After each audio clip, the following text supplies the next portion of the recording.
Você sabia que focar no externo pode nos auxiliar a manejar a nossa ansiedade? Pois é, fica até o final do vídeo que é sobre isso que a gente vai falar hoje.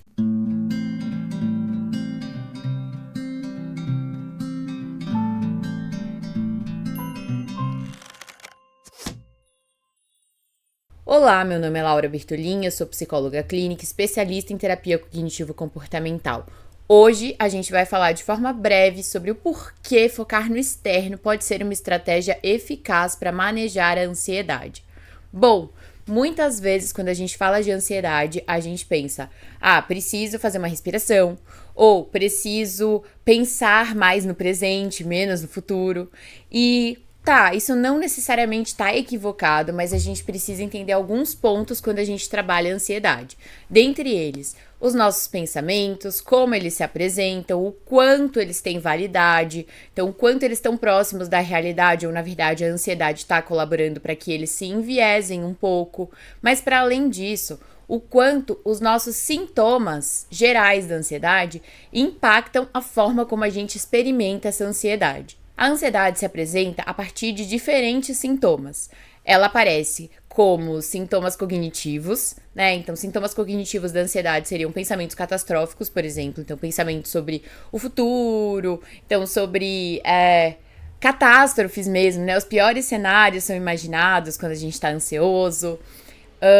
A reação fisiológica se altera, então a gente percebe, né, tremor, a gente percebe suor, calafrio, taquicardia, diversos tipos de sintomas fisiológicos, e a gente nota sintomas comportamentais, como principalmente, né, os sintomas de evitação, né, de evitar lugares, contextos e afins, tentar fugir dessas emoções.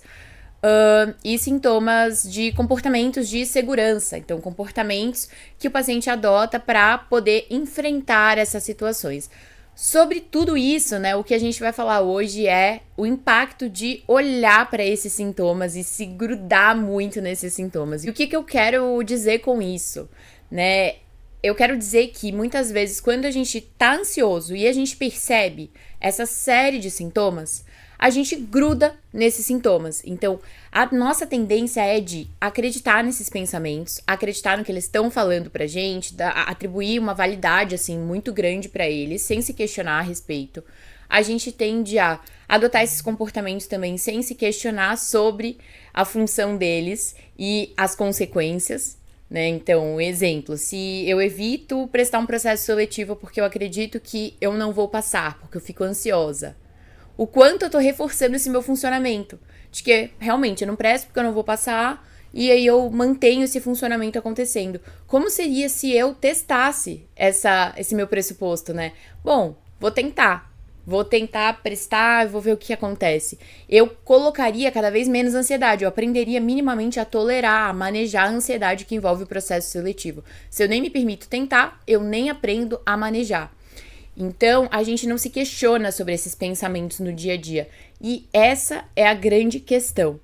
A partir do momento que a gente se funde a esses sintomas, a gente gruda nesses sintomas, a gente tem muito mais dificuldade de sair desse funcionamento ansioso. Então, uma das principais estratégias que a gente usa para ansiedade é focar no externo. Porque eu gosto muito de trazer uma analogia que eu acredito que vai explicar bem isso.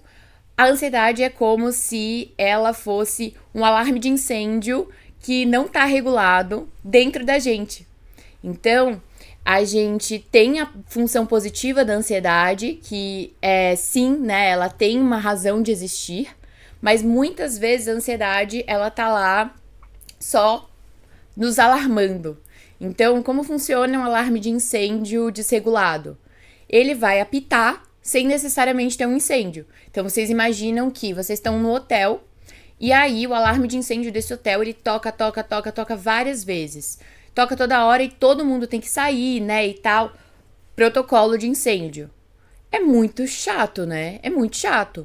Quantas vezes vocês conseguem ficar num contexto desse sem perder a paciência? Por quê? Porque tá desregulado. Mas aí, por outro lado, qual é a função de um alarme de incêndio? É importante que exista um alarme de incêndio, porque pode ser que realmente esteja pegando fogo. Então pode ser que vocês estejam mesmo correndo perigo. E aí ele acione e ele proteja as pessoas que estão nesse hotel. E a ansiedade funciona assim. A ansiedade, ela tem uma função muito importante, que é, sim, a de talvez proteger a gente caso algo aí importante venha, né? Ela deriva do medo. Só que quando ela aparece de uma forma meio descabida, exagerada e afins, ela ganha outra conotação. E é aí que a gente atua. Então, se a gente entender que a ansiedade, ela volta muito os nossos olhos para dentro, muitas vezes a gente se funde a esses sintomas e a gente fica como o alarme de incêndio que apita, apita, apita, sem muita razão, a gente percebe a importância de conseguir não olhar tanto para esses sintomas e focar no externo. Então, uma das estratégias que a gente mais usa é focar no externo, justamente porque assim a gente corre menos o risco de ficar só a partir do nosso olhar intensificando esses sintomas. Então, é assim que funciona. Dentre as estratégias que a gente tem para olhar no externo, a gente tem estratégias como a técnica grounding, que eu posso falar em outro vídeo, que é para a gente usar os nossos 5 sentidos e realmente focar ao nosso redor. Mas a gente pode simplesmente ter estratégias como conversar com alguém, ouvir uma música, usar os nossos 5 sentidos de uma forma mais informal, para que a gente possa se conectar com o momento presente para além do que está acontecendo aqui dentro. Então, praticar mindfulness, que é a atenção plena, isso ajuda muito também. Fazer uma técnica de respiração, mas, né, não necessariamente hiperfocando tanto nesses pensamentos, questionar mais esses pensamentos que vêm.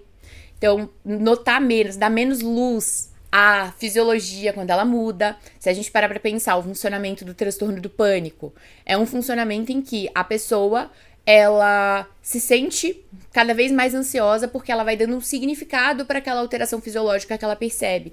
Então, jogar menos luz a essa alteração fisiológica, que é natural da ansiedade, mas que se eu ficar lá olhando, nossa, tô com taquicardia. Será que eu tô infartando? Nossa, mas tá aumentando. Eu mesma vou estar induzindo mais ansiedade e mais sintomas fisiológicos. Então, é importante que a gente consiga ter isso claro para aí fazer algo a respeito.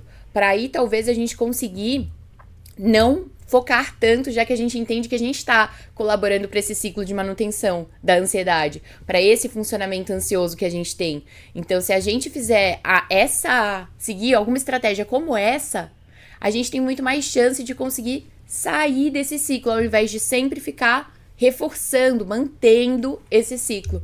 Fica claro para vocês? Espero que fique claro, assim, o quanto é importante que a gente adote essa estratégia, justamente porque, senão, os principais comportamentos, as principais reações que a gente tem à ansiedade, naturalmente mesmo, são estratégias, são pensamentos, são comportamentos, são reações que, na verdade, reforçam e mantêm esse sofrimento. Era isso que eu queria trazer para vocês nesse vídeo. Espero que tenha feito sentido. E se tiver feito, se inscrevam aqui no canal, curtam, comentem o vídeo e compartilhem com amigos que possam se interessar.